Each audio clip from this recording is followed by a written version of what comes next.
هلا طلاب، شلونكم؟ شخباركم؟ إن شاء الله بخير. ما بقى بس يومين للوزارة، يعني يومين وينتهي التعب، يعني يومين وتحققون أحلامكم. هواي طلاب راسلوني إنه شلون نرتب الدفتر الامتحاني.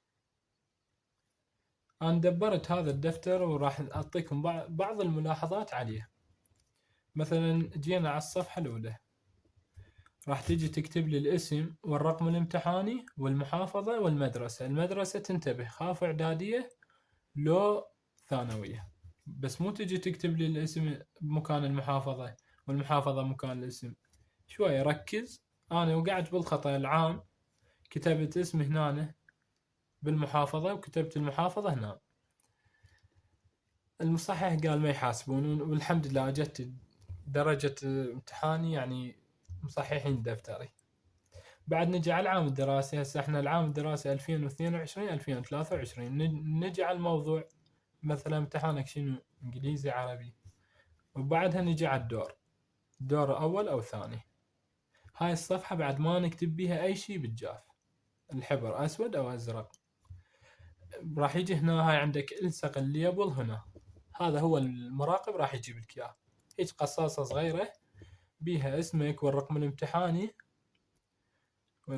اسمك والرقم الامتحاني واسم الام ما اتذكر، لان هاي راح هيك الدفتر راح ينطبق، اسمك ما ينشاف. راح يعتمدون على هاي. اهم شيء بعد بالصفحة الاولى البصمة، بصمة الابهام الايسر. من يجي المراقب، اذا ما اجى هو وقال لك، هو راح يفترون على كل القاعات. اذا ما جاء الاستاذ انا ما باصم لحد الان.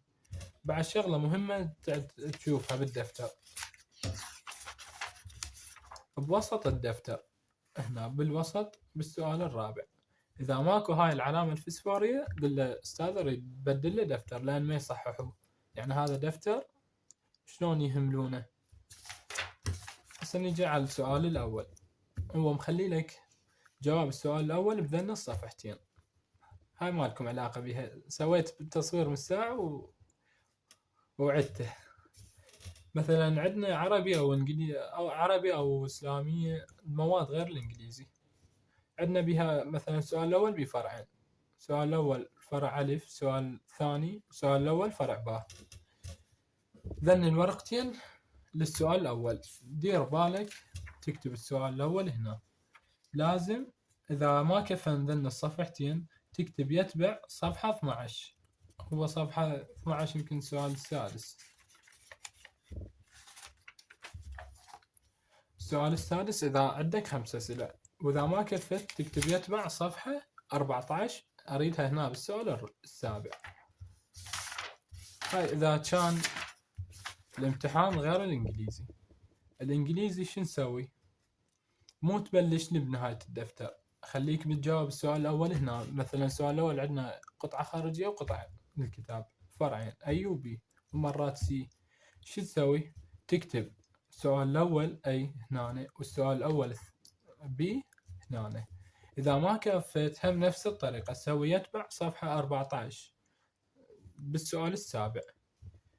دير بالك تكتب بالصفحة الثانية، بجاوب السؤال الثاني، لأن هو كل سؤال مخلي لك إلى صفحتين. وإذا ما كفن تكتب السؤال السابع. مثلا عند السؤال الثاني أي هم هنا. السؤال الثاني الخط ما أعرف شلون صار. السؤال الثاني بي.